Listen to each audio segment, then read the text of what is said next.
बिस्मिल्लाहिर्रहमानिर्रहीम।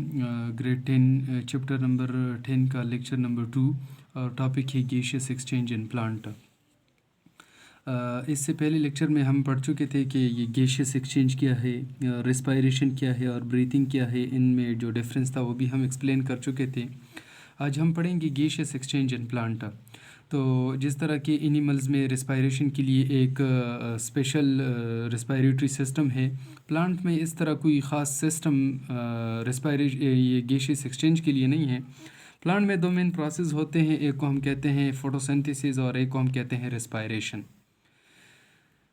For example during day time, दिन के वक्त फोटोसिंथेसिस भी होता है और रेस्पायरेशन भी, दोनों प्रोसेस होते हैं। लेट सपोज फोटोसिंथेसिस है, तो फोटोसिंथेसिस के लिए रॉ मटेरियल कार्बन डाइऑक्साइड है और वाटर। ये कार्बन डाइऑक्साइड और वाटर दोनों कंबाइन होकर इससे बनता है ग्लूकोज और ऑक्सीजन। ये दिन की मैं बात कर रहा हूँ। दिन के वक्त फोटोसिंथेसिस होता है जिसमें कार्बन डाइऑक्साइड और वाटर कंबाइन होकर ग्लूकोज बना लेता है और ऑक्सीजन। ये ग्लूकोज यहाँ पर जो इन प्रोडक्ट आ गया, ये प्लांट्स में जो ग्लूकोज बनता है ये अदर एनिमल्स भी इस्तेमाल कर लेते हैं और प्लांट्स भी इसको अपनी बॉडी में सेव कर लेता है, यानी कंजर्व कर लेता है। इसके अलावा दिन के वक्त यहाँ पर बहुत ज़्यादा फोटोसिंथेसिस का प्रोसेस होता है, तो बहुत ज़्यादा ऑक्सीजन यहाँ पर बनता है। ये ऑक्सीजन, कुछ ऑक्सीजन तो यहाँ पर एटमॉस्फेयर में भी आ जाता है और यही एटमॉस्फेयर इस ऑक्सीजन के लिए एक रिजर्वेयर है जहाँ पर ये ऑक्सीजन स्टोर होता है।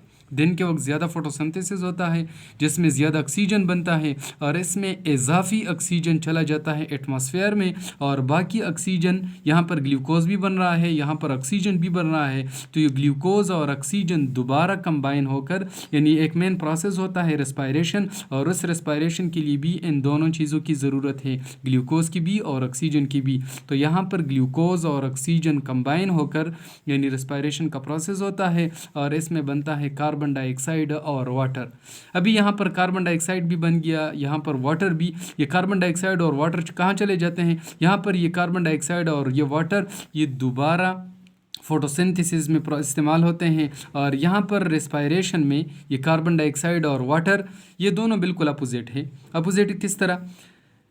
फॉर एग्ज़ाम्पल ये फोटोसिंथेसिस है, इसमें कार्बन डाइऑक्साइड और water is a raw material इस्तेमाल हुए हैं और रेस्पायरेशन में कार्बन डाइऑक्साइड और water is a and product आएंगे। यहाँ पर ग्लूकोज और oxygen is a and product आया है, तो यहाँ पर रेस्पायरेशन प्रोसेस में ग्लूकोज और ऑक्सीजन दोबारा इज़ अ रॉ मटेरियल इस्तेमाल होंगे। तो यहाँ पर फोटोसिंथेसिस में ग्लूकोज और ऑक्सीजन जो एंड प्रोडक्ट आ गए, यही ग्लूकोज और ऑक्सीजन इधर आकर यानी दोनों इज़ अ रॉ मटेरियल इस्तेमाल होकर इससे ये कन्वर्ट होते हैं इनटू कार्बन डाइऑक्साइड और वाटर और यूँ रेस्पायरेशन का प्रोसेस हो जाता है। लेकिन फॉर एग्ज़ाम्पल अगर नाइट हो, ड्यूरिंग नाइट टाइम ओनली, दिन रात के वक्त, तो रात के वक्त फोटोसिंथेसिस नहीं होता, सिर्फ और सिर्फ रेस्पायरेशन होता है। तो रेस्पायरेशन के लिए ग्लूकोज की भी ज़रूरत होती है और ऑक्सीजन भी।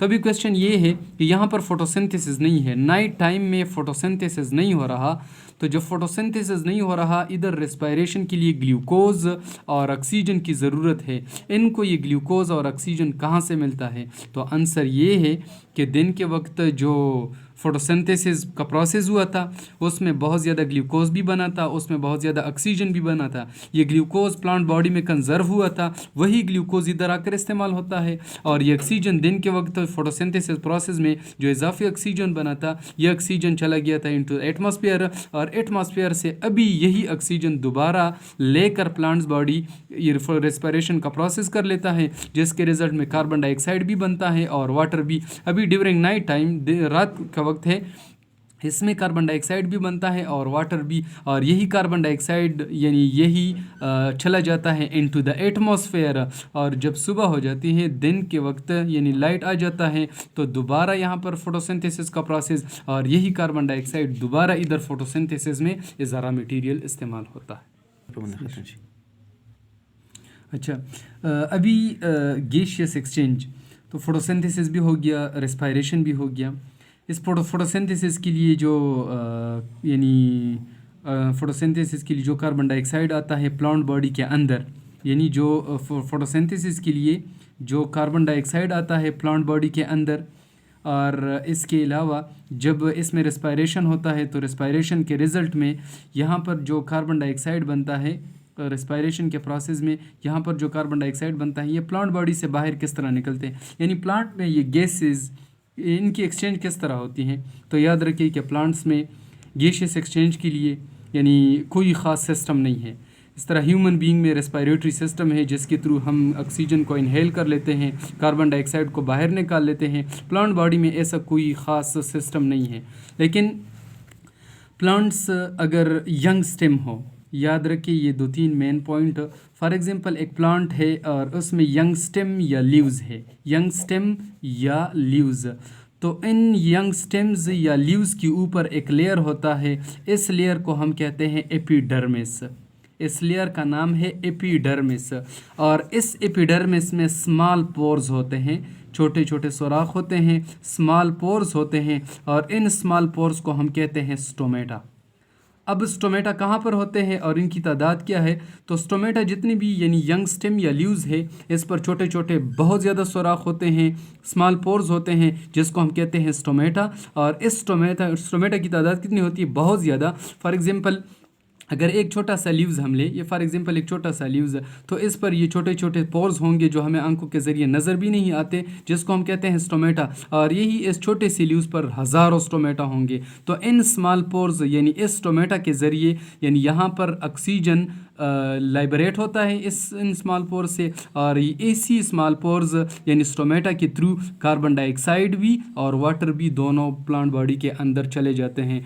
तो यानी प्लांट में गैसियस एक्सचेंज के लिए एक सोर्स जो है वो ये स्टोमेटा है। स्टोमेटा क्या है, ये स्मॉल पोर्स है। और ये स्मॉल पोर्स कहाँ पर होते हैं, यानी प्लांट के आउटसाइड जो आउटर लेयर है एपिडर्मिस, एपिडर्मिस पर। और एपिडर्मिस कहाँ पर, यानी जितनी भी यंग स्टेम और लीव्स है इन यंग स्टेम और लीव्स के ऊपर एपिडर्मिस होता है। एपिडर्मिस में स्मॉल पोर्स होते हैं और इन स्मॉल पोर्स को हम कहते हैं स्टोमेटा। ये स्टोमेटा क्लोज भी हो सकता है और ये ओपन भी हो सकता है, कभी क्लोज और कभी ओपन, जिसके ज़रिए यानी गैसियस एक्सचेंज होता है, यानी गैसेस अंदर भी बॉडी के अंदर आ जाते हैं और इससे गैसेस बाहर भी चले जाते हैं। यानी फॉर एग्जांपल अगर दिन है तो दिन के वक्त इससे ऑक्सीजन बाहर निकलता है, अगर रात है तो रात के वक्त इससे कार्बन डाइऑक्साइड बाहर निकलता है।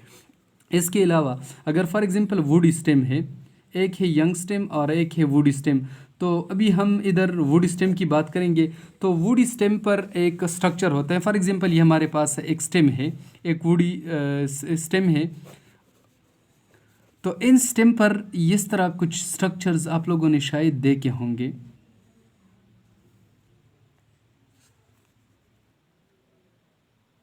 देखिए ये एक प्लांट हमें नज़र आ रहा है, इसका ये स्टेम है, वुड स्टेम है। यहाँ पर ये स्ट्रक्चर्स ये आपको नज़र आएंगे, ये मैं मेंशन कर रहा हूँ, ये स्ट्रक्चर्स आपको नज़र आएंगे। इसको हम कहते हैं बार्क, इसको हम कहते हैं बार्क। और इस बार्क का फिर जब हम स्टडी कर ले तो ये फॉर एग्जांपल एक बार्क और उसमें एग्रीगेशन ऑफ सेल्स होता है, एग्रीगेशन ऑफ सेल्स। और इस एग्रीगेशन की वजह से इसमें एक पोर्स आ जाता है, एक खाली जगह आ जाती है, और इस पोर्स या इस खाली जगह के ज़रिए गैसियस एक्सचेंज होता है। तो इसको कहते हैं, इस एग्रीगेशन ऑफ सेल्स, इस स्ट्रक्चर को हम कहते हैं लेंटिसेल्स। और लेंटिसेल कहाँ पर होता है, बार्क में होता है। तो वुड स्टेम के ऊपर बार्क होता है, वुड स्टेम के ऊपर यानी एक कवर आ जाता है जिसको हम कहते हैं बार्क।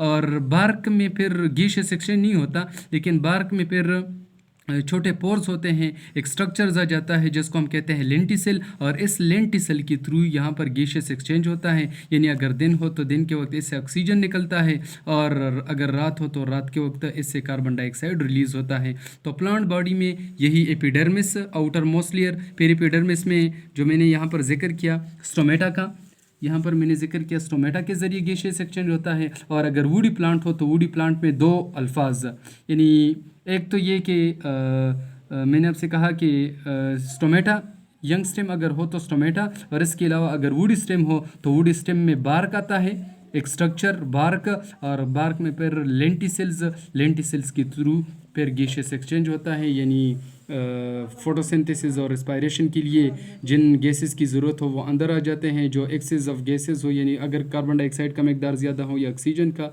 तो फिर उसकी लेटिंग आउट होती है, बॉडी से बाहर निकल जाते हैं with the help of lenticels. तो प्लांट बॉडी में या तो स्टोमेटा के ज़रिए या यहाँ पर लेंटिसेल्स के ज़रिए गैसेस एक्सचेंज होता है। ये आज का दूसरा टॉपिक था। नेक्स्ट टॉपिक में इंशाल्लाह हम पढ़ेंगे gases exchange in human body.